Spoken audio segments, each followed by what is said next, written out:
Good morning, everybody. Hope you're doing well.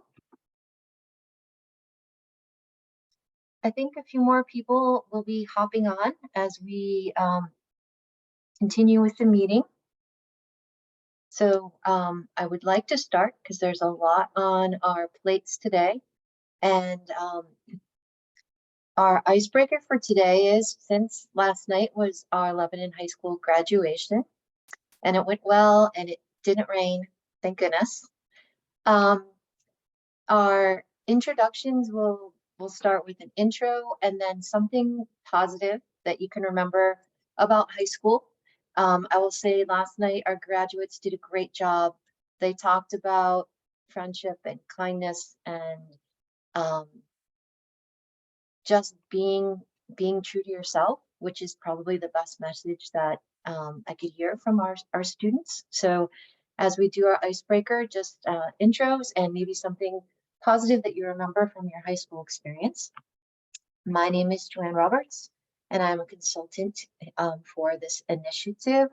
And something I remember positive about high school would be the fact that I was involved in a lot of musicals, and I really enjoyed that experience, the whole camaraderie that goes with being in a musical. I loved set design, I loved the costumes, and I just liked being part of those groups. So we'll just do a popcorn where we each just call on somebody else. So good morning, Tracy. How are you? Good morning. Good morning. Tracy Hutchins, Upper Valley Business Alliance. And similar to you, Joanne, I was a band geek in high school. I played the trombone and was in the stage band and the regular band. And so being part of that was, I guess, my highlights from high school and, and going to the different competitions and parades and all of that type of thing. So anyways, Lindsay, I will call on you. Hi, Lindsay Hansen with Save the Children Action Network. I don't know, I was sitting here just being like, I have no idea what I'm going to say about this. I mostly blocked out high school, I think. I did play volleyball. I'm going to say that was my highlight because that feels safest. Okay, I'm going to pass it to Erica. Good morning, everyone. My name's Erica Moen. For those that don't know me, I'm faculty at the Geisel School of Medicine at Dartmouth and a mom of young kids. And my favorite part of high school was probably the track team. And I'm going to pass it to Rebecca. Hey, Erica. Hi, everybody. My name is Rebecca White. I work with the Hanover Co-op food stores. And when I think about high school, I just think about myself, my mom, and my sisters all living under the same roof, and that the beautiful chaos that was. And I think that was my favorite part. Yeah, it was a circus and it was really fun.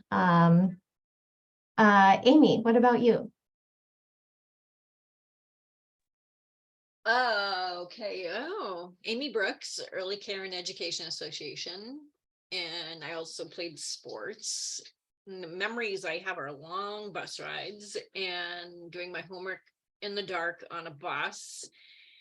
And my senior year, I remember we were pretty good in softballs in the spring, and I caught. So it was a lot of you were involved in every single play. And we were playing all double headers and we made the playoffs, and I was like, we already graduated. And I was like, can this be done already? Can we please lose? And we did. And I felt really bad, but we had to get it over with. And I call on Sunny. Thanks, Amy. I'm Sunny McPetras. I'm the director of the Dartmouth College Childcare Center. And I'm one of those really weird people that high school was one of the best times of my life. I loved high school, and I still have really good memories, and it was everything except sports. I was not an athlete, so I was in music and I was writing and I was singing and doing plays and had lots of great friends. So I really enjoyed high school.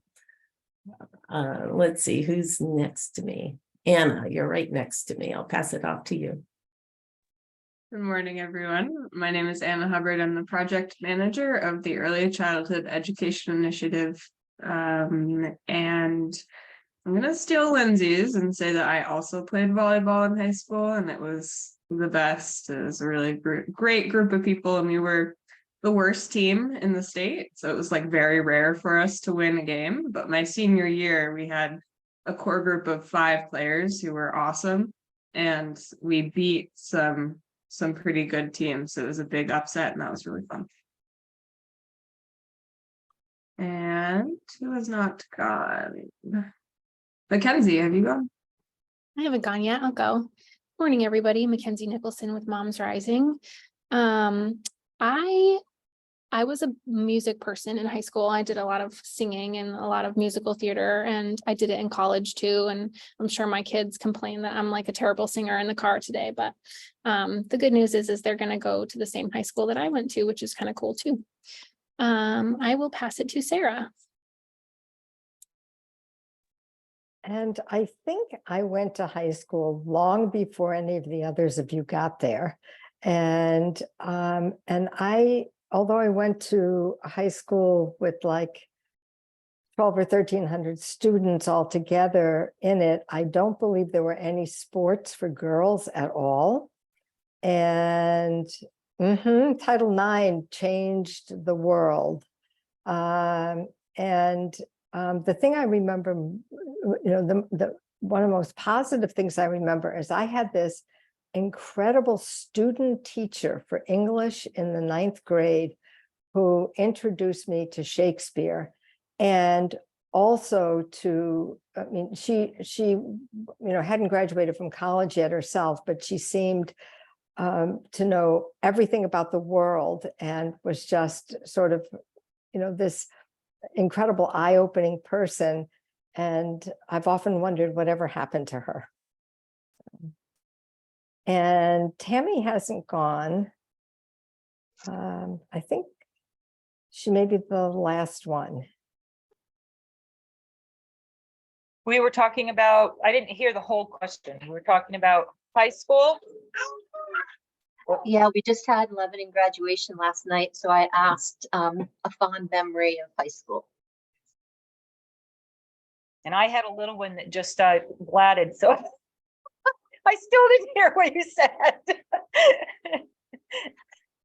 Last night was Lebanon High School's graduation, so I was just asking people of a fond memory from high school. Oh, fond memory. I guess for me, it would have to be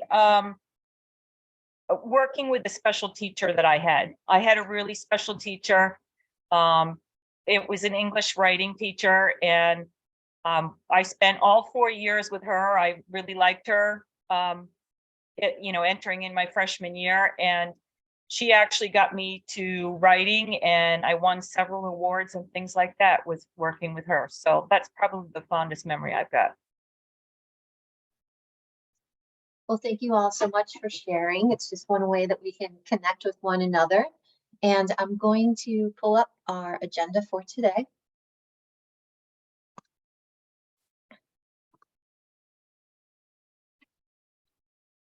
Just 1 second. So over the last couple of meetings, we've been trying to hone in on our goals that we're going to focus on from now through September. And one of the things that I was hoping, Mackenzie, that you would do is provide us just an update of what Moms Rising has been working on and any connections that we could support through this advocacy work group.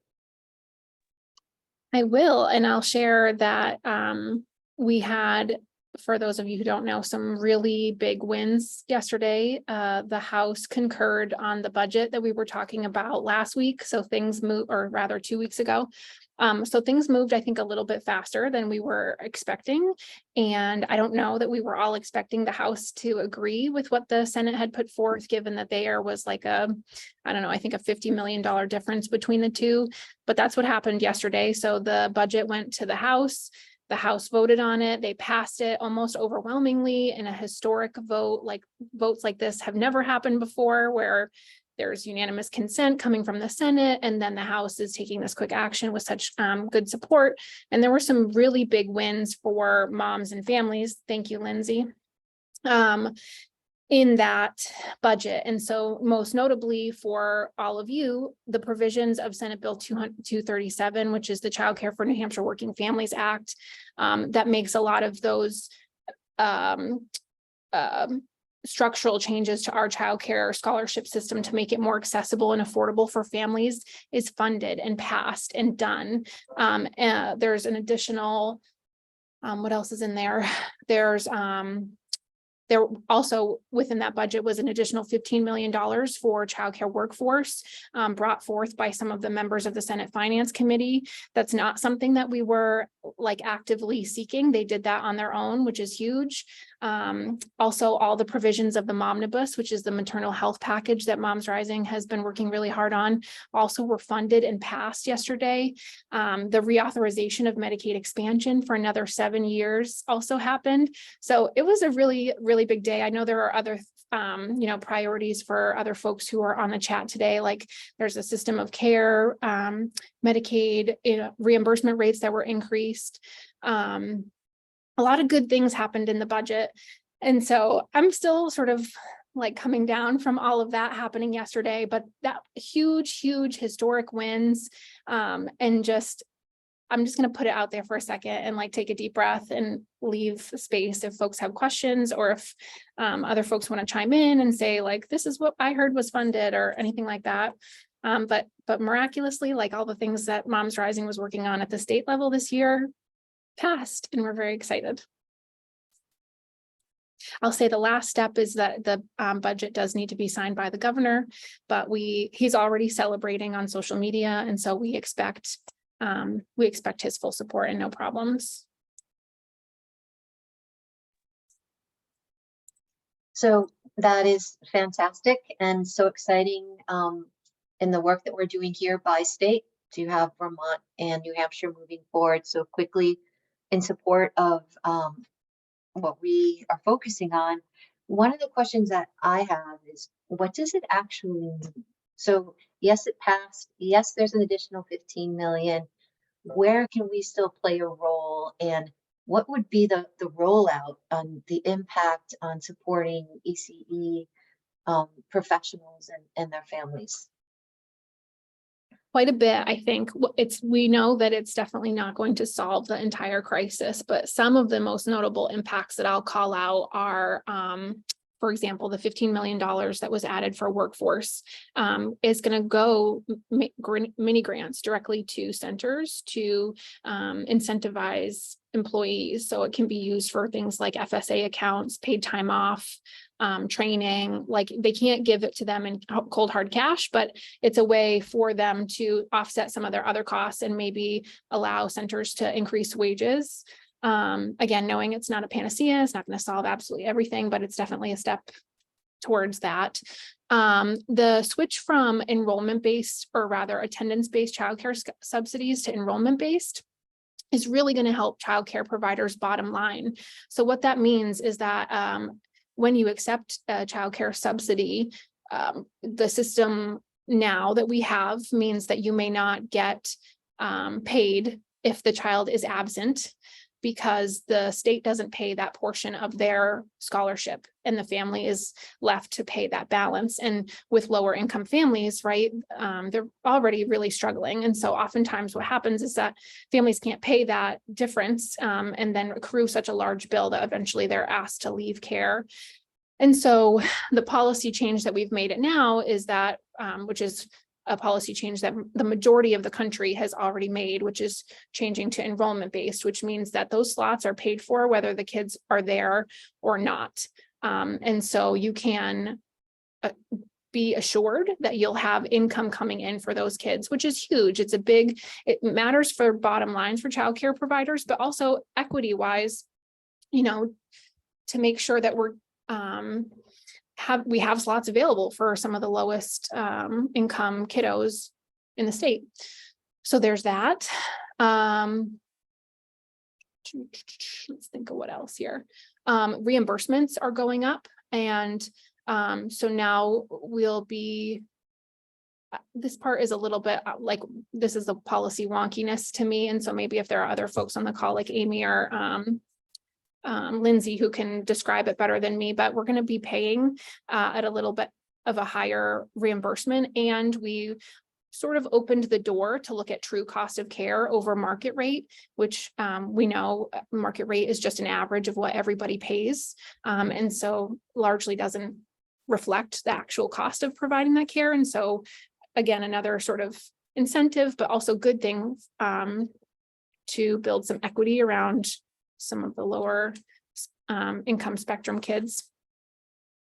Anybody else have any thoughts about ways this is going to affect the bottom line? I think one thing that we can't dismiss is the momentum and sort of like collective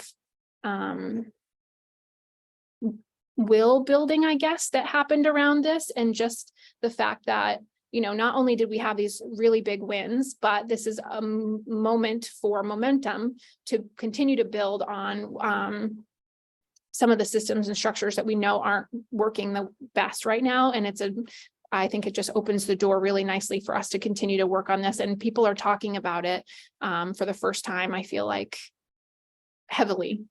So. I think that's a good summary of what happened. The rate of reimbursement, I think like all this mixed together, right? The rate of reimbursement, the enrollment based rather than attendance based. I mean, I think what it's doing is making childcare services more accessible to families. I'm forgetting the exact amount. It's 85% of, so it was moved to 85% of, I'm forgetting the State median income. I gotcha. Thank you. So that's a change. So that's going to open it up for more families to be able to access these funds. And then, yeah, 15 million is a one-time non-lapsing funds. It's going to be given out by DHHS. So even though it's one-time funding, I think that really allows us to kind of see the benefit of it.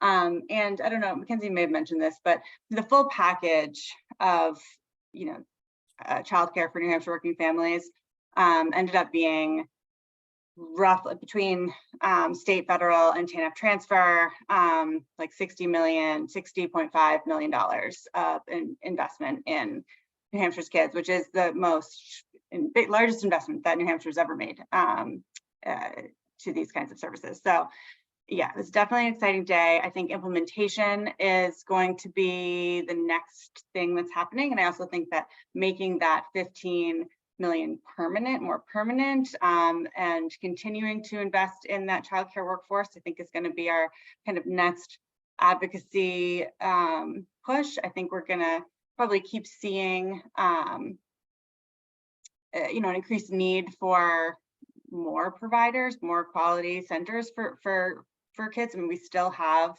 childcare deserts all over the state. So I think that's, definitely something we're going to need to keep pushing. And I think Mackenzie said it well, this isn't going to solve everything, but I think it's a step in the right direction, and certainly worth celebrating.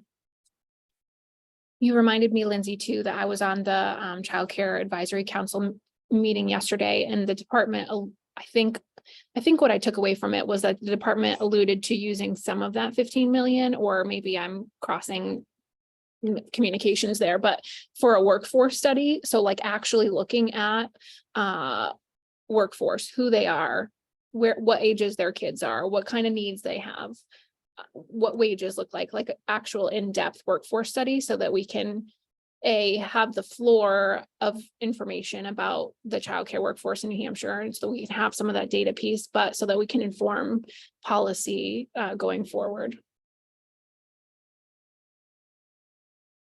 So just to put this into context a little bit, this is huge for New Hampshire. It's unexpected for this year. But in comparison to Vermont, where the push was for something like between 179 million and 189 million in relation to half as many children.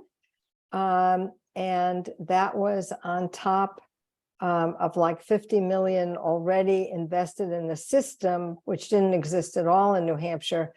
It fit a 15 million first step, not all of which is actually going to go to direct services in any kind of way, is truly an admirable and remarkable step one, but only step one. And so then the question gets to be, as Amy put in the chat, exactly what is going to happen with this. So then we can figure out how to work to get this be permanent and renewed, and what's the next layer that has to happen, because it is truly only the very first. It's almost like putting a stake in the ground and saying this is real.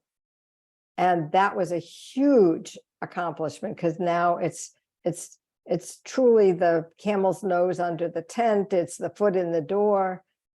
That's what this is. And I'll defer to Amy, who's got her hand up. No, it's just a few things I was thinking in the true cost of care. What I'm really curious about reaching is what is the cost? So right now, the cost of tuition is based on poverty wages. So what we're really trying to find out is what is the cost of care if you actually pay your staff a living wage or something that's commensurate with their education. That's what I think about as true cost of care, because right now we're looking at what we're charging now, which is based on wages that employees, obviously can't live on. The other thing I think we can attend to as an advocacy team is the use of scholarships. They are expanding. So this would in New Hampshire and Vermont, it's going to, well, it depends on what happens in Vermont, but it'll expand the number of people who are eligible, and it will increase what is reimbursed. Of course, enrollment base being amazing, but people aren't using the system. That's been one of the things in both states, been really, really difficult. So if there's a way for this group to really kind of get the word out to employers, to get that chart out once it comes out, the eligibility chart, it's something that we actually have at our recruiting tables when we go to events. We have that to hand people so they can see where family income qualifies them for eligibility for scholarship, and people are always surprised. And then of course the process of using New Hampshire EZ, that's the letter EZ, not the actual word, because it's not easy to use. Navigating that is like probably one of those next immediate tasks in Vermont. Whatever happens, it's going to be the same thing, really getting the word out, getting people to use it. I'm trying to figure out, what did you just ask? Because it might have been the same question. No, that wasn't it. So I'm wondering, does anyone know, does that in New Hampshire, does that a governor or not governor, House appointed special committee continue, or is that done? Does anybody know? I'm pretty sure that is going to continue, but let me know if other folks have. I think it is At least too, for the but session. Yeah. make sure so that we can still kind of engage that idea. I talked to Joanne about inviting them to the Upper Valley to have a roundtable in the Upper Valley. And then I just wanted to announce that we did put our modular in the spot yesterday for our workforce program. Woohoo! We don't have any way of using it yet because we still have to jump through a bunch of hoops and all of that, but as soon as we get our certificate of occupancy, we will be in there and starting to train the workforce in the Upper Valley in a special spots. Just another question about what was in the chat about the New Hampshire Child Care Coalition. So out of all the different groups with different titles in New Hampshire, who is that group? So that's a coalition of, I mean, all of us. It's Mackenzie, it's Moms Rising, it's Save the Children, New Futures, Early Learning New Hampshire, Waypoint, United Way. Who chairs that group or facilitates, or that's how I've tended, unfortunately, to know the groups, like so New Futures facilitates okay, that one. thanks. Okay. One of the things that comes to mind when I heard about mini grants is something that people were talking about at the retreat, is that they don't have time to write the mini grants. And I know that there's a grant writer through the ECEA that Amy has mentioned. Will there be a need for more support for grant writers for providers?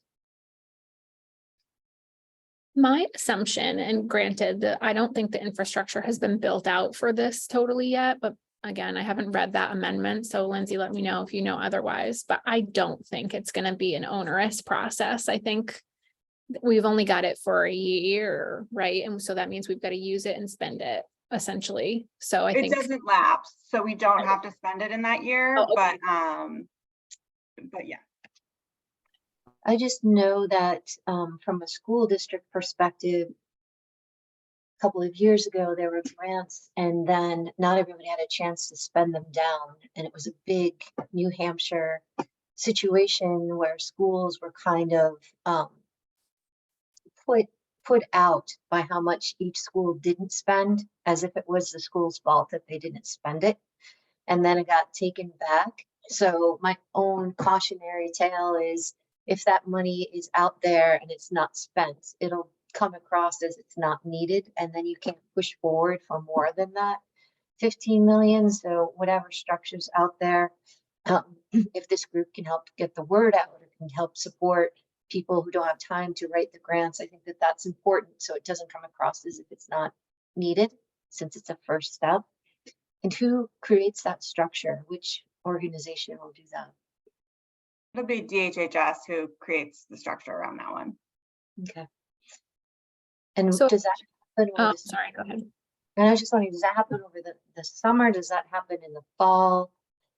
If it doesn't close and it rolls over, is there a time frame for how long it rolls over? Or that all has to be figured out?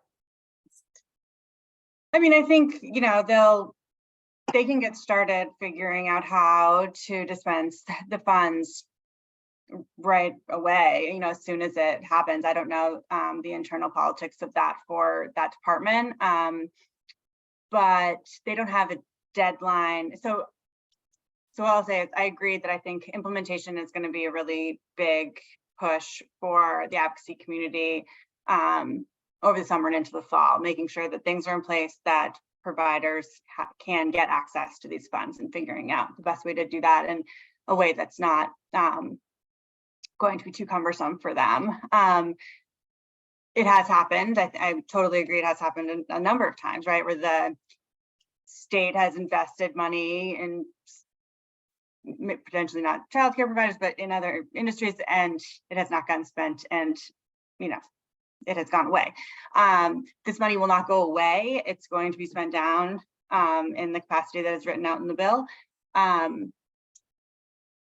But yes, I mean, if we spend it in 2 years, that's a really good indicator that we need more, and we need to spend it. So I just wanted to chime in so that everybody knows, because I think it was a good question about the grant writing and having time and that kind of stuff. I am a provider, but I'm also a leader for a network in our region. And one of the things that I've discovered is that a lot of the providers in my network are are intimidated simply by getting onto a computer to fill out an application. So no matter how simple the application is, unless they have someone to take and guide them and walk them through it, it's probably not going to happen. I cannot tell you how many providers that I have walked through the process or gone to their home and met them to fill out the application for them. And they've been very simple applications. So the idea of having someone to help them, I think, is a very good idea.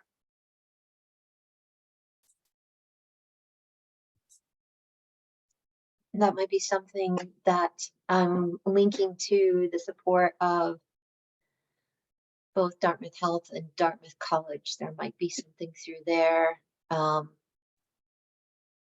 Might be something to bring up to DHHS to have a staff member who does that kind of work added to their team to be that network support, pick up the phone, call, and have somebody help walk through perhaps once they figure that out. But we certainly don't want that to be a potential barrier, excuse me, if we can help with that in any way.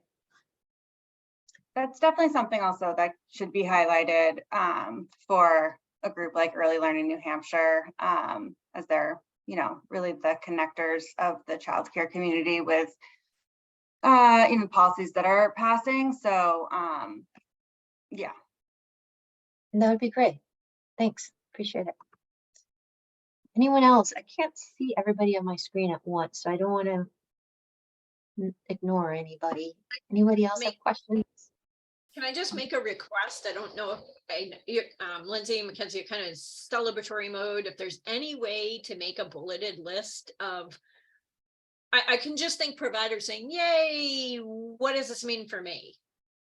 So is there a way to make a, just not text, not just bulleted list of what they can expect or what was passed? I think that would be really helpful.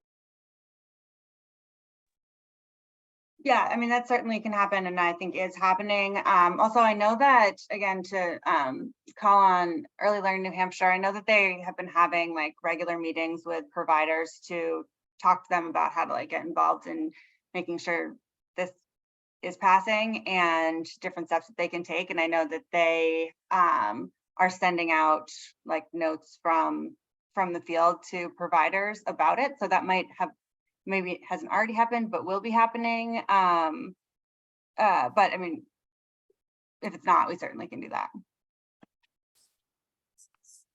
I think it would be great if there's information that's being pushed out, if you could send it to me so then I can push it into this ECE listserv that we have. That would be great. And what worked very well with Let's Grow Kids and also the New Hampshire New Futures, when there were bills coming up, I was on that list so I could push them out and just be another network of getting information to people. So that would be great. Thanks. All right. We talked a bit about Texas legislation and we've passed that around. Sean is aware of it and is looking at it. And so just wanted to mention it because it came through multiple email threads. A discussion with the Dartmouth Health, Dartmouth College update. Information is being shared. It's becoming part of a final document that will be given to Sion, the new president of Dartmouth College, who's very interested in ECE, and we will go from there as far as where those conversations lead. They're very much focused on workforce and the main topics that came out of the ECEA retreat connected very well with the work that was happening there. And I also want to mention that they were talking about doing a major survey. So we don't want to over survey something. So if there's, you know, New Hampshire now wanting to do a survey, we have lots of pockets of surveys. And I think that this would be a group to be able to say, this is what we actually think you should focus on, or this is what would be valuable in a survey.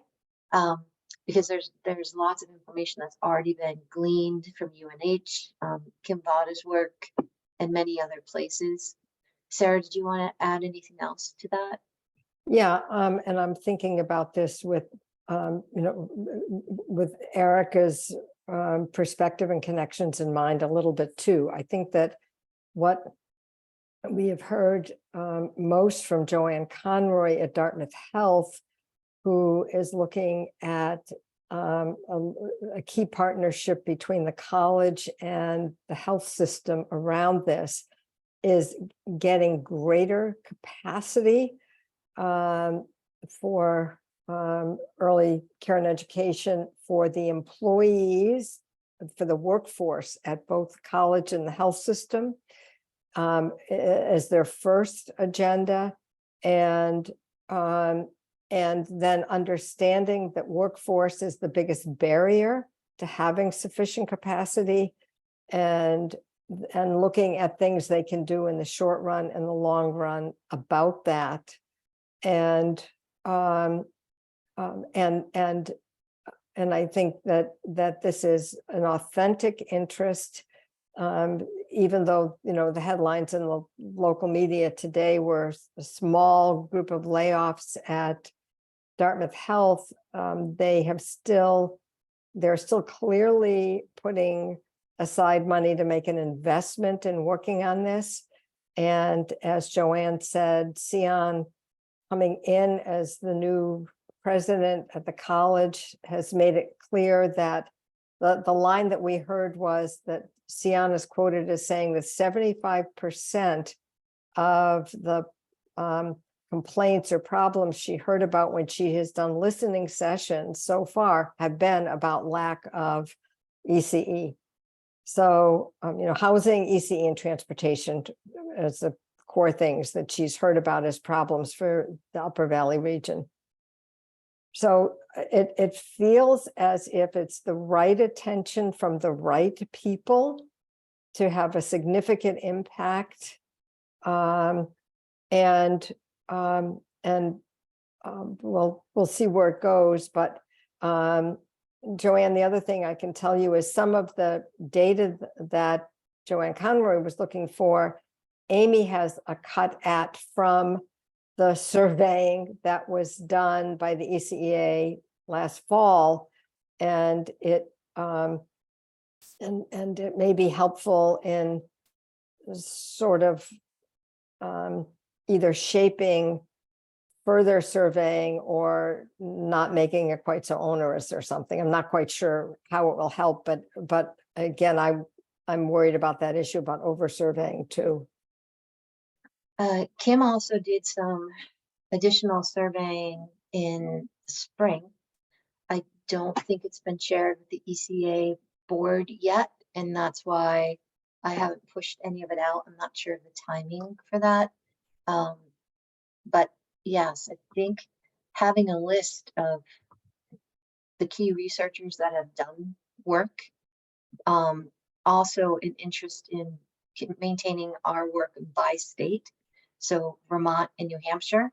I also think will give a lens to what you were referencing, Sarah, about the actual cost difference of hundreds of millions in Vermont, 15 million in New Hampshire, annual salary rates of 22,000 a year in New Hampshire, and things like that. We want to kind of point a direction to the survey work, and maybe that's something that we could help with as a group to do.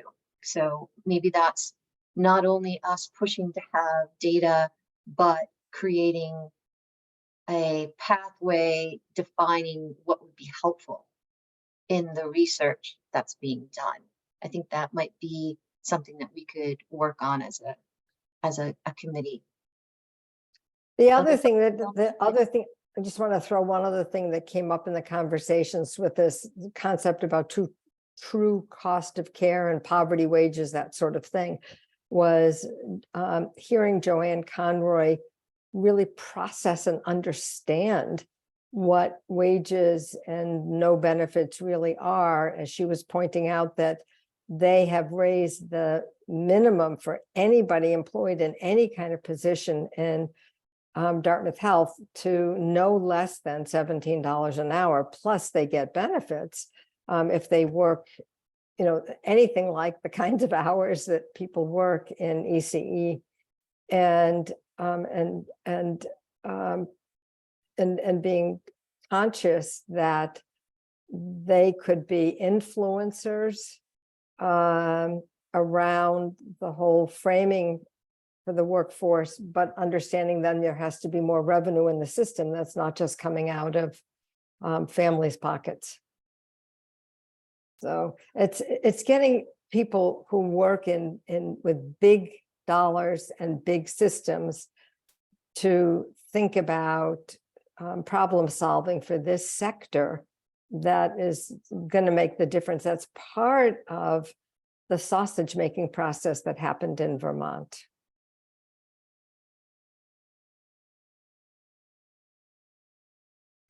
And Amy noted in the chat that the data isn't available to share yet. The board will decide when that information is provided, but it would be good to maybe Anna and I at our next bi-weekly meeting frame this a little bit more as far as the research that is out there. Maybe we could do that and create a list, share it, get feedback from others in this group if we're missing anything, and gather that data compile it into one folder that's really easy for people to see what has been done so far.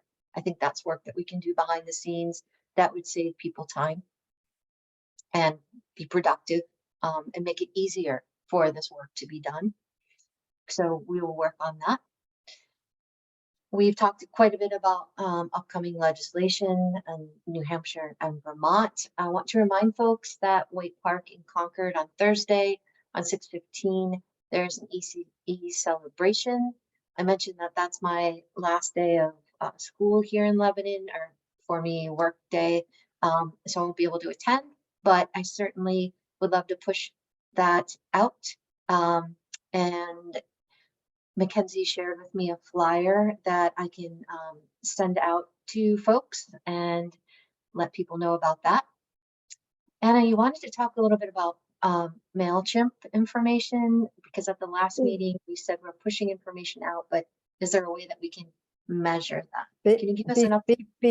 Before you go to that, can I just make, unless when I had to be off the screen, I missed it, but just a quick comment about Vermont. The legislation passed, but the governor vetoed it. And so the whole childcare piece still has to go back to the legislature in the veto override session that will happen later in June. Right now, it is expected that they will override the governor's veto, but it will not. But there's actually a smaller margin on that than had been anticipated. So even in Vermont, it's not 100% guaranteed yet. You know, what we thought is there isn't actually there yet. So just it's not time to stop talking to legislators in Vermont. If you have any connections there about, please override the veto. Even though the funding mechanism isn't necessarily the best one, you know, you make compromises. So sorry to jump in, but just before you left legislation, wanted to be sure that people knew that Vermont still has, it's not signed, sealed, delivered. Yeah, I think something worth noting is my takeaway from how the childcare bill was, you know, put on the governor's desk was that the Senate was like very, you know, they had to be very aggressive about getting the childcare bill there, but then they held the conversations about funding until they weren't communicating with the House. So the funding mechanism was just like, we're passing it this way or it's not passing at all. And then it would have been that, you know, blamed in the press on the House for not passing the bill. So there wasn't a lot of like a democratic process about how the funding piece happened. And I think that people are pretty upset about that, because that is, you know, the first thing that's going to impact people in Vermont is like, how is it going to affect affect my paycheck or my taxes, etc. So that's something that I kind of have like pinned in my head, because we are talking about people who are doing big studies with big money and like how to move things around meaningfully, but then sometimes the nuance is lost, and that's critical if you're a lawmaker, and like definitely going to affect, the public wasn't able to comment on how they think that the childcare bill should be funded anyway. So that piece was kind of like a little bit strong-armed, and that's why I think some of the votes might be tenuous or changed, just because of the nature of how it was handled between the Senate and the House. That's exactly right. That's one of the best summaries of how it got here and where it is that I've heard from anybody, Rebecca. Thank you. I agree. Thank you for that. I didn't have that understanding, so thanks. Anna, do you want to talk a bit about data collection? I would love to. Could I share my screen? Sure. Do I need to do anything on my end? Yes, you need to stop sharing your screen, and then I can show mine. Thank you. Sure. All right, so oops. That's the wrong one. So we've been, here we go. All right, excellent. So I've been talking with our communications team at Vital Communities about how to best get data on who is opening our emails and who is seeing them, who's clicking on the links, what demographics our outreach is touching. And she came back with the program called MailChimp, which is basically you can compile a newsletter, send it out bi-weekly, weekly, and then you can see how many people received it, opened it, clicked on the links. You can see each link, which one they clicked on and how many times. So this is my rough draft. And I was looking for some feedback from the whole group on whether we thought sending one out weekly would be best or bi-weekly would be best. And the process for this would be, I would collect events, legislative news, what our partners are up to, other relevant news, action steps throughout the week or 2 weeks, compile them all into this newsletter, and then send it out. And then we could include a little picture that would be relevant and eye-catching in each one. So these were the headers that I just threw in there that made the most sense based off of what we've been talking about in this order. So if anyone has any ideas or feedback relating to the headers and how often we send that out, and if anyone knows what day of the week is best received when you send out a newsletter, that would also be helpful.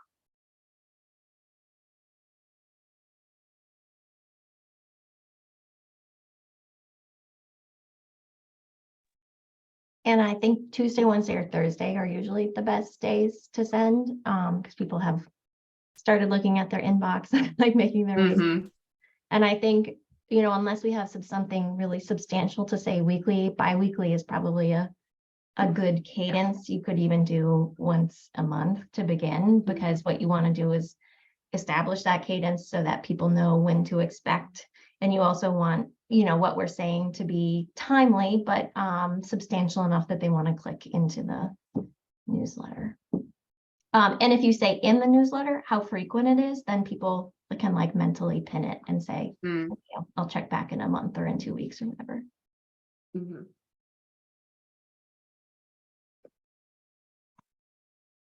The thing about it being monthly is that sometimes EC events don't have that much of an advance of their date or information. But if we're just focused on action steps, although I guess events are action steps, but if we're just focusing on legislative updates, then I like the idea, when I think that Vital Communities can, communicates things in there's a lot of interesting stuff in the publications that Vital Communities puts out. And, you know, and I don't know, I've never even thought about it. Is it every week that I get something, or, you know? The e-news, the general e-news goes out every other week. Okay, and so whatever that pattern is, feels right to me. I don't feel Mhm. like I'm getting too much, but I'm getting it often enough that I can sort of follow thought threads around different content areas, whether I'm involved in those content areas or not. And it would be great to see ECE up at the same level of, you know, of the narrative. I guess that the word that I think about, it's the narrative of what this is and what it means for life in this region. So having, you know, if we don't always have enough about events or legislation, depending on the time of year, there's got to be something that's going on that we'd want to share in some way. I personally would like it on the same rhythm as the rest of Vital Communities communication. Great. Thank you, Sarah. And during legislative off-season and event off-season, I wonder if we could tell stories of ECE providers or families with young children, something to say, even though these are all in off-season, this crisis is still always on.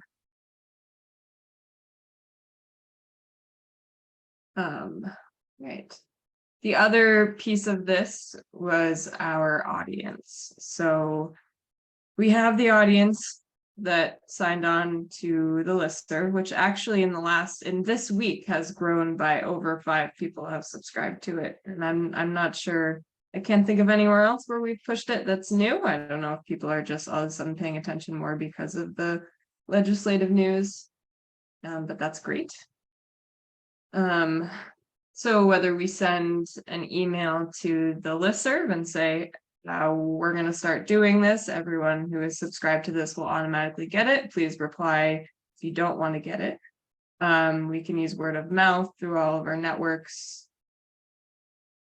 We can have a forum on the Vital Communities webpage too. We can put a little blurb in the actual Vital Communities e-news. Amy, you could send it out to your network if you would like. So if there are any providers out there that would like to sign on to that.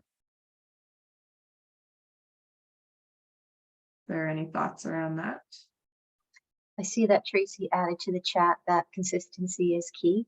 And I'm wondering if we alternate this with the Vital Communities newsletter. So let's say Vital Communities big one goes out every 2 weeks. Should we push this out in between the 2 weeks? So that it's one or the other, or do we want to do it at the same time frame? I think asking your communications department what they think would work well as far as creating that routine. I really like the idea about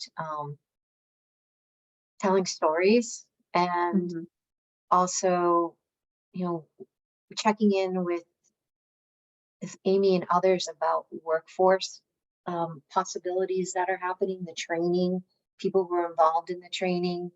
I know the Lebanon Times focuses on kind of the good news that Jen wants to celebrate and issues, and people do read that when it comes through. That's like a 3 times a month kind of thing rather than a bi-weekly, but it's the storytelling, as Sarah said, the narrative that captures people's interest. They kind of know what it's going to be about, and they often read that. So I think consistency and, you know, did you know kind of stuff, you know, the did you knows that we put together a couple months ago about early childhood development and things like that could be something that's consistent. And there were key points that ECEA pushed out in their did you knows that we took, if you remember that, for Week of the Young Child. We had a bunch of those. So on letters that or mailings where we might be a little short in material. We might put some did you knows in there, something along those lines. Something Mhm. short. Other thoughts or ideas?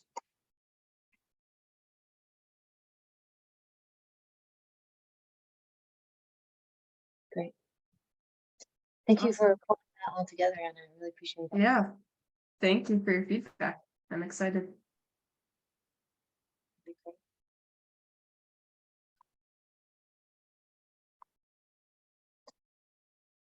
All right. We are going to be finalizing our goals, and our next meeting will be Friday, June 23rd.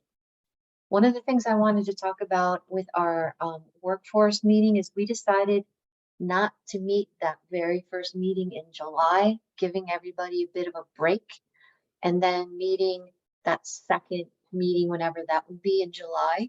And I wanted to ask people's thoughts about that.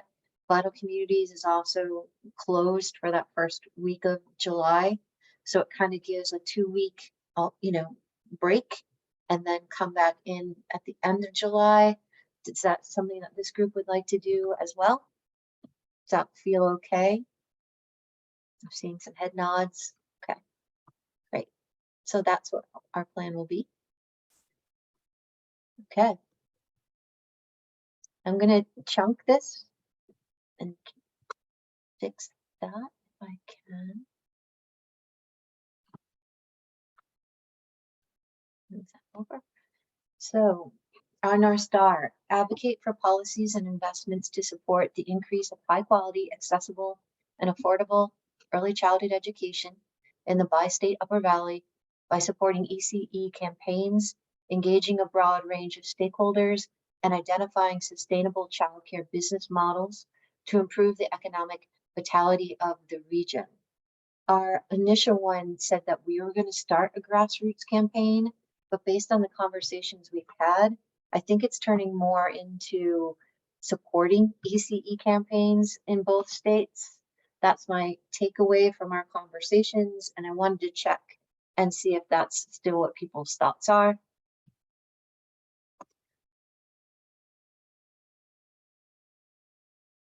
Nice to have you, Lindsay. Thank you.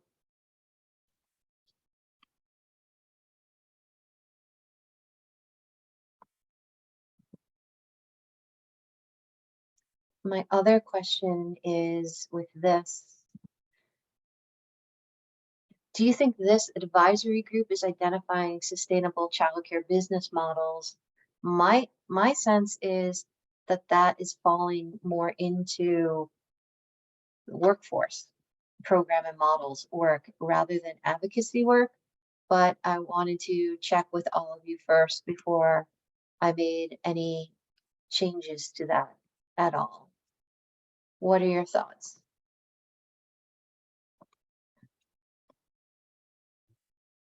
That makes sense to me, Joanne. I mean, I think starting with legislation can be backwards. Like the legislation should fit the solution shouldn't have to try and fit the legislation.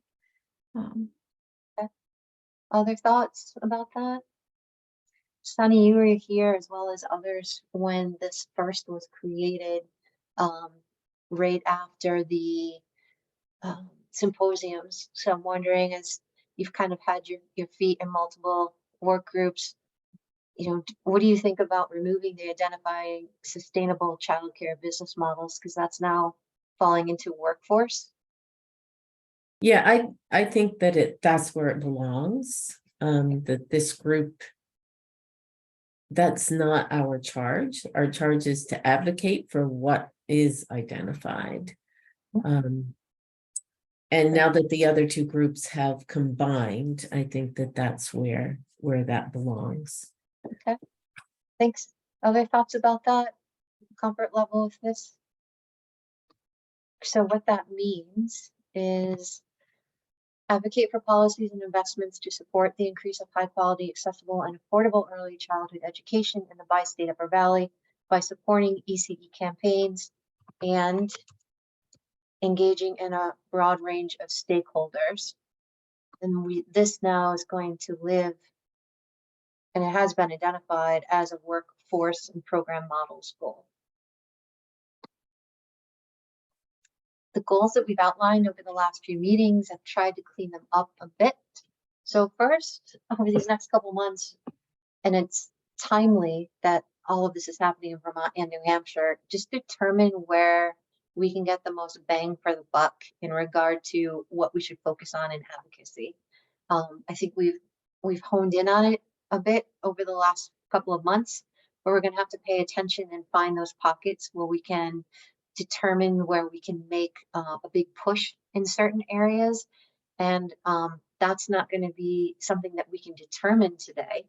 But as we learn more and pay attention to what's happening politically on both state sides, we'll be able to determine probably on a month-by-month basis and a bi-weekly basis where energy should be put. So if this group is comfortable with it, I intentionally left it fairly open because there's no specific pathway right now today. And it's going to be moving and changing quite a bit, but consistently saying, okay, this is what's happening.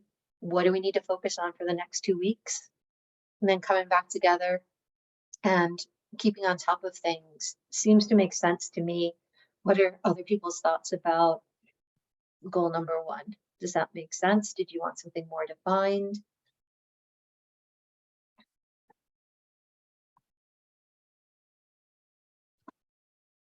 It makes sense to me. And Anna, if you could help me keep track of if I'm missing anything in the chat, I'd appreciate it. Thank you so much. The second thing we talked about is the SWOT approach, right? So determining who's going to be responding.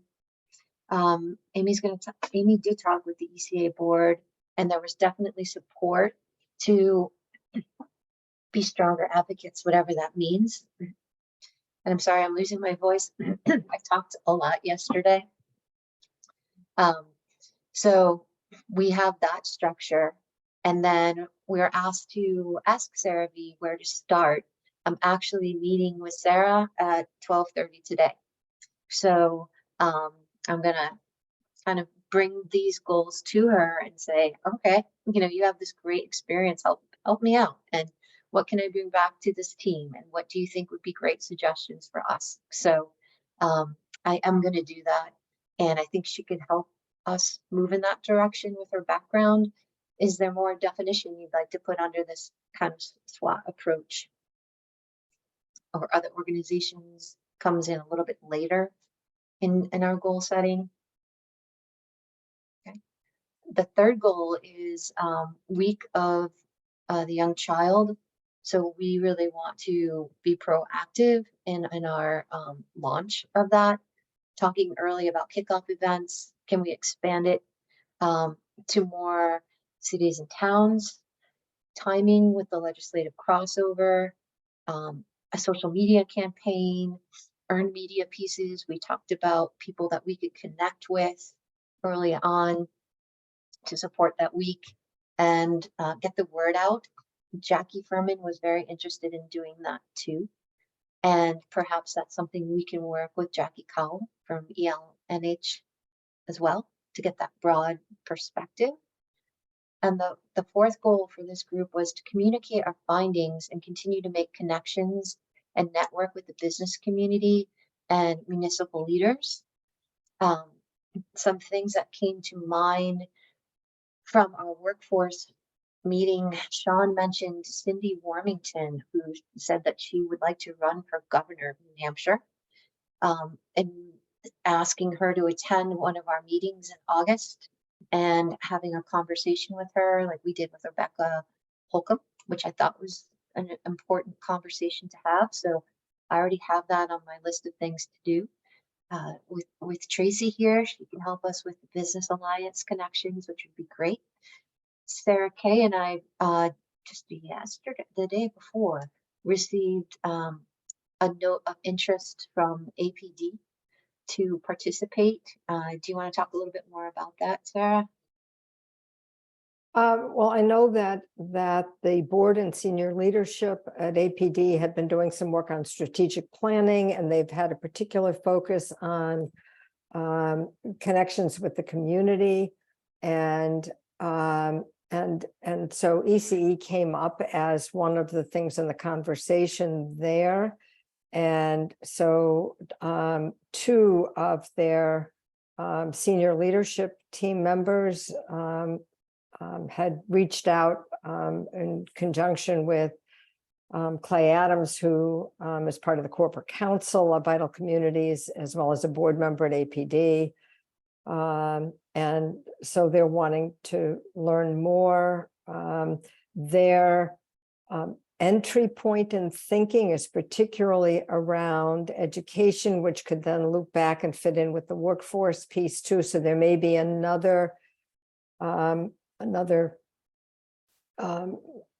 opportunity for an institutional realm of support and investment. So we don't know much more than that yet, but it's out there. And of course, APD is part of Dartmouth Health, and it gets into these confusing circles of things where maybe the left hand and the right hand should all be doing the same thing, and maybe they should be doing some different levels of things, and maybe we have to help them discover that. Thank you.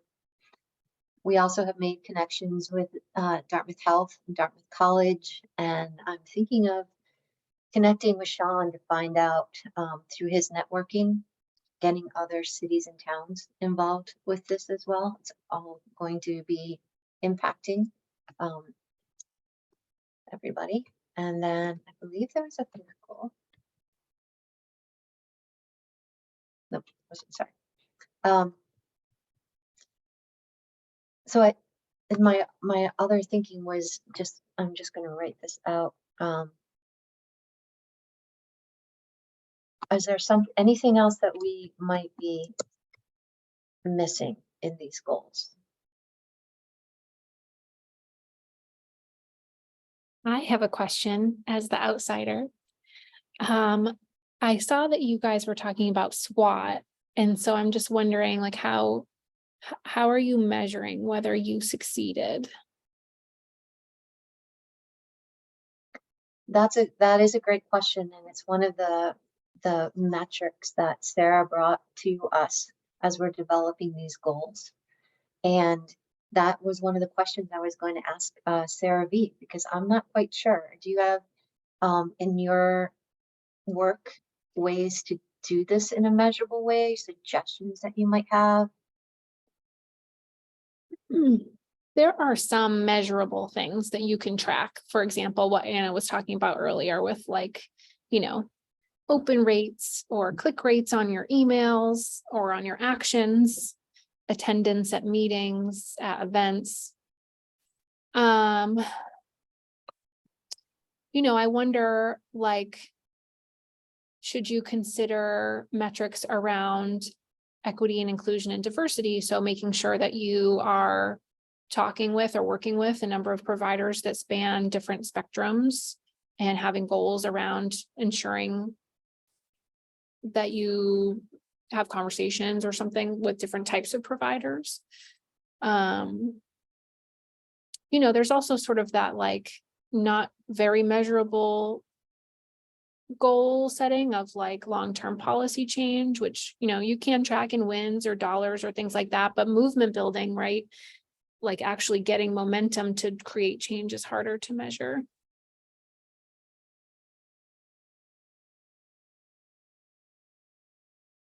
I think with the SWOT idea specifically, we could just look at was the center offered support, what if the support or what support was needed, and then did it result in? Did it stabilize? Did it continue to destabilize? And maybe even finding out what the gap is, what would have kept it open?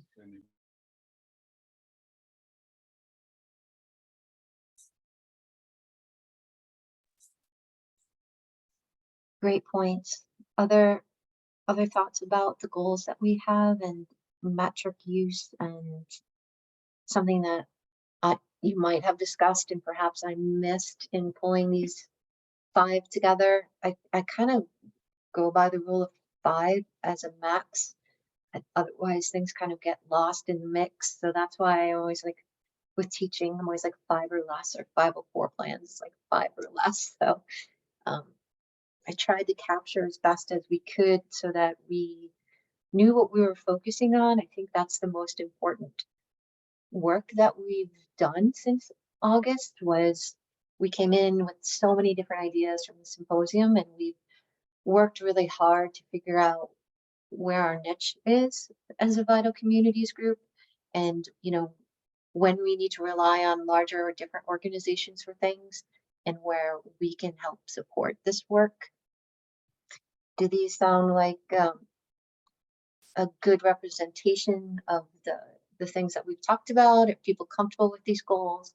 Totally open to your thoughts and ideas, because this frames your work for the next couple of months. So I want to make sure people have a comfort level and understanding. Thumbs up if it's good. Yeah. Okay. Gonna switch. Okay. Excellent. All right. So once again, we are going to meet on today.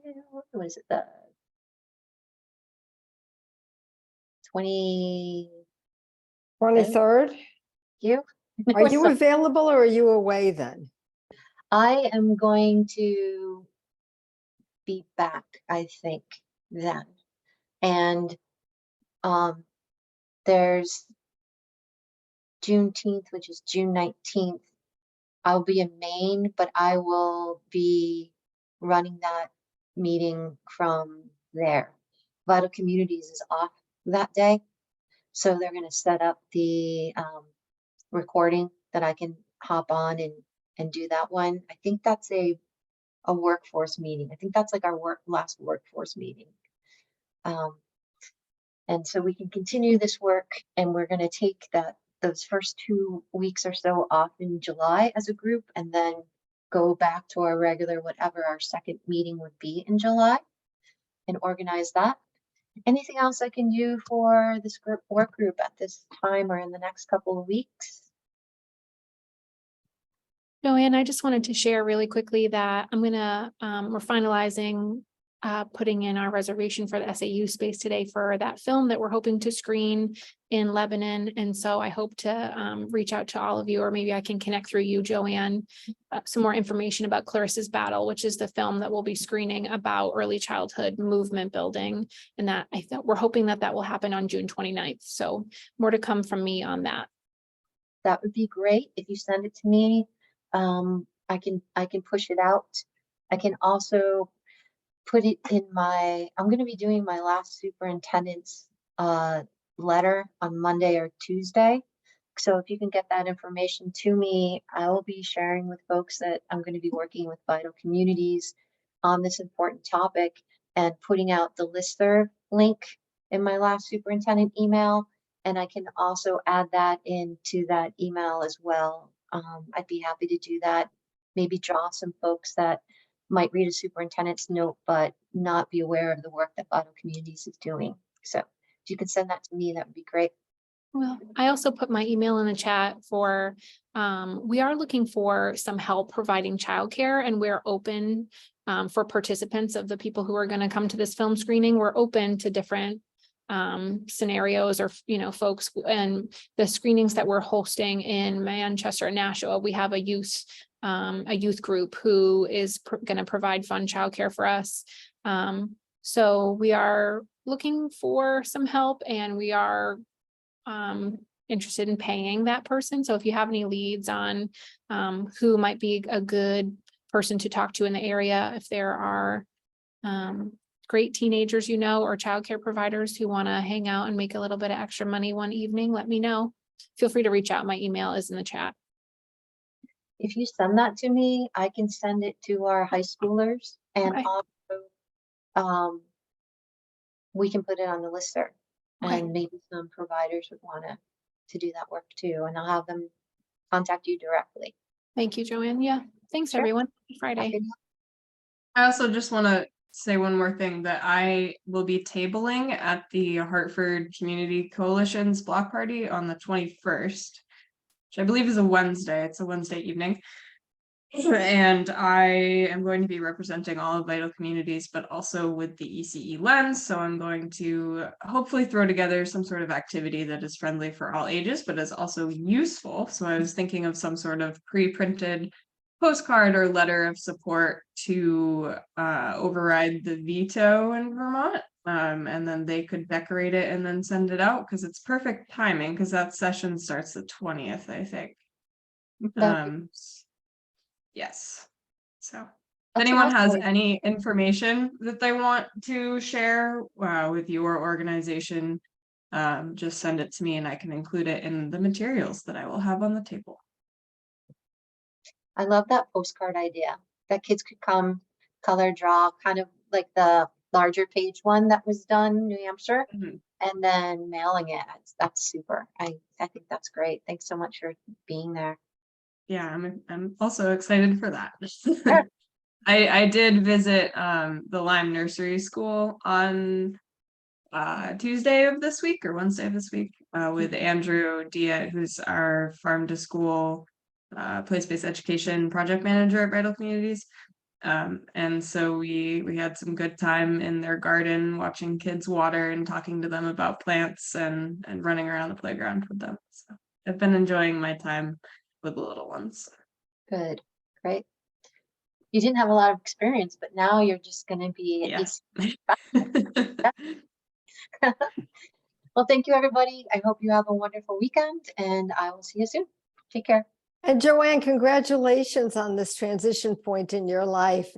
We are thrilled we will have continue to have you and have more of you perhaps, but this is a big moment for you and just want to make note of that. Thank you. That means a lot. I appreciate it. Take care, everybody. Hi, everyone.